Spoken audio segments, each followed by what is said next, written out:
Hello everyone, Alistair Gold here. I said I'd do another quick video if something happened. Something certainly happened. And it looks good, no?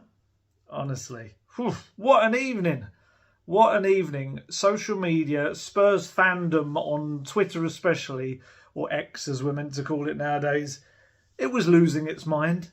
It was absolutely crazy on there. And you know what? I'd written this piece to go in the morning all about Radu Dragusin, and kind of, obviously this was before Bayern Munich kind of decided, hey, we're going to hijack now, guys. And it was like, oh, I can't actually hit schedule on this to kind of go in the morning because what if everything changes overnight? So I had this really awkward kind of 12 hours, 10 hours or so when I was like, I'm just going to have to go to sleep and see what happens in the morning. And praise the Lord, we woke up in the morning and yeah, my phone had kind of been going crazy, like little bits and pieces of information, this and that. And of course, we got the news that Radu Dragusin had decided that the Ange Postecoglou Tottenham Hotspur project was more important to him than Bayern's late move and what sounds like a hefty wad of cash each week thrown his way. Sounds like they more than were doubling the salary on offer from Spurs. So that's, and it's quite funny, isn't it? Because you look at some of the people, and I understand where it comes from, because I guess I would be of a similar kind of vein of thought or train of thought that, if he doesn't want to come to Spurs, stuff him.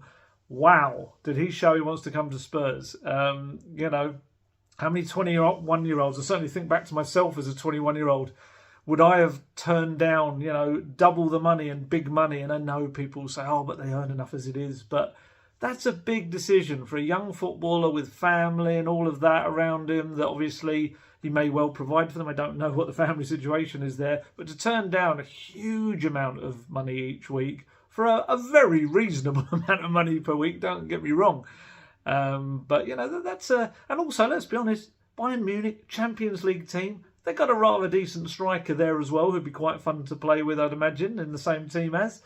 So fair play. If you're going to show how much you want to join a club, that's the way to do it. The fee, believed to be around 21.5 million, I think it is, with another 4.3 or so in add-ons.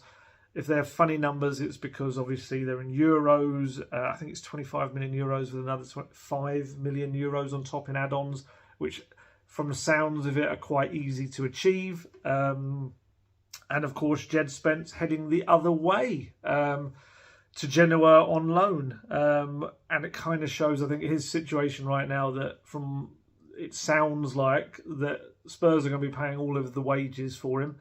That was certainly the last kind of indication. And Spurs also asking for an option to be put in there, which is quite cheap. I can't remember. I saw the Italian media had that bit of info. I think it was something around maybe 8 million. It's not a lot. So he quotes after it had come out that Dragusin had decided against the money of Bayern Munich and obviously the Champions League and all of that to go to Spurs. And he said, I'm intrigued to see what you kind of think about these quotes, whether you take a similar opinion from them as me. He said, he didn't choose the money. There was more at Bayern.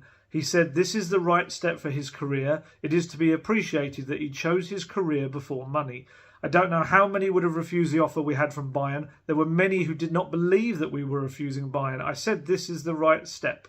There was quite a difference, almost half as much, if not once again. So I know he's suggesting it was 75% higher there.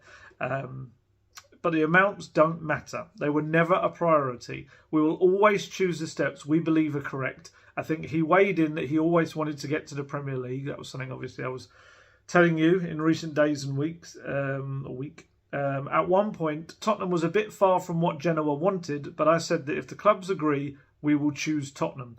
If not, it means that God wanted it that way and we go to Bayern. Tottenham made great efforts. The owner and sports director were very happy. They both worked very hard. They worked until 3 a.m. to reach an agreement. Now they want him for 6.5 years. We have a 5.5-year offer. There are still small details to be worked out. 99% we are understood. I think this was this morning as he was flying. There was footage of Dragusin flying across to England, and obviously he's been undergoing all of his medicals and everything today and all of the other bits and bobs they have to do. From what I understand, while Spurs were beating Nottingham Forest on December the 15th, Johan Lang and Rob McKenzie were out in Italy watching Genoa playing Juventus. Dragoshin playing well in a back three for them. And the Italian media actually, interestingly, later claimed that Lang had stayed around and also watched Genoa beat Sassuolo 2-1 a week later. Obviously, the interest in Dragoshin has been there for longer. If you haven't heard me say before, of course, Fabio Paratici brought him across from Romania to Juventus when he was just, was it 2018? I think he went into the academy to begin with there. There was interest from clubs across Europe, and Paratici took him in then. Made his debut for Juve in Champions League and Serie A when he was just 19. Andrea Pirlo said of him that first season, he's physically very strong, he's very young and must develop on a technical level, but he will have time to do it, training every day with great champions.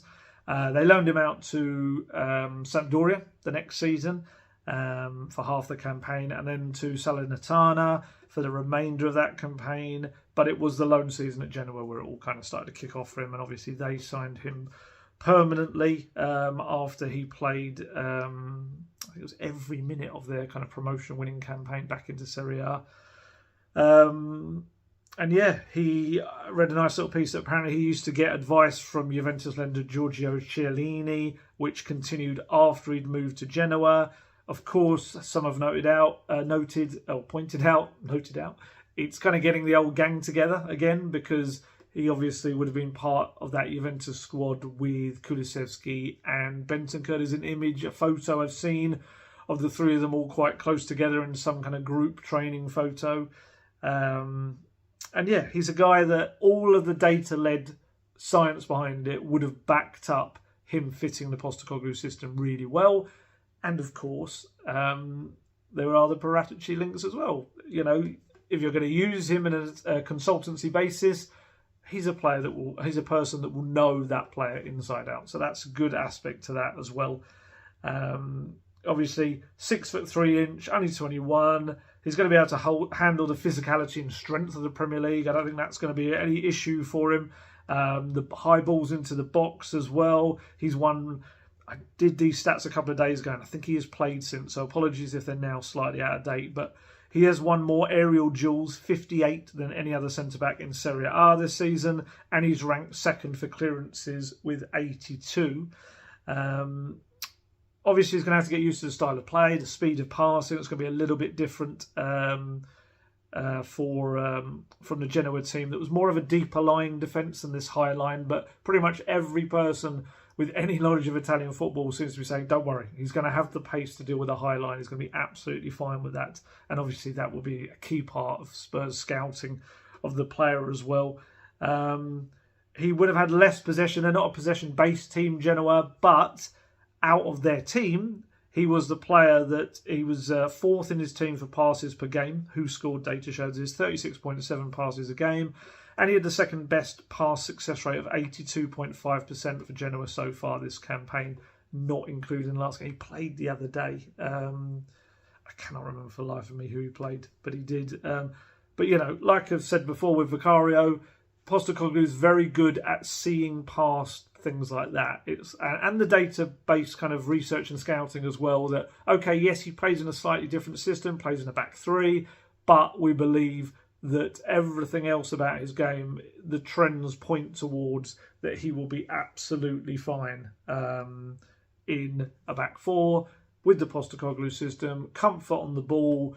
You know, we'll all have by now seen the little compilations, the YouTube compilations and stuff that come out of him pinging these out-of-aerial type passes to the diagonals, taking the ball out of defence, scoring that lovely volley he did this season. He's got 2 goals this season.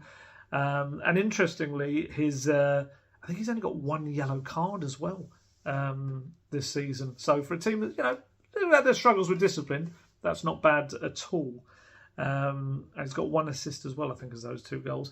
He is, you know, tackling obviously is superb. He's got a tackle success rate this season of 93.8%, which puts him at the top of Serie A of those players who have attempted 15 or more tackles. And across his 18 league appearances, again, this is 18, I actually might have done this 2 games ago for a piece I did. he's only been dribbled past once. I'm hoping he hasn't in the last couple of games to keep that nice and fresh and relevant.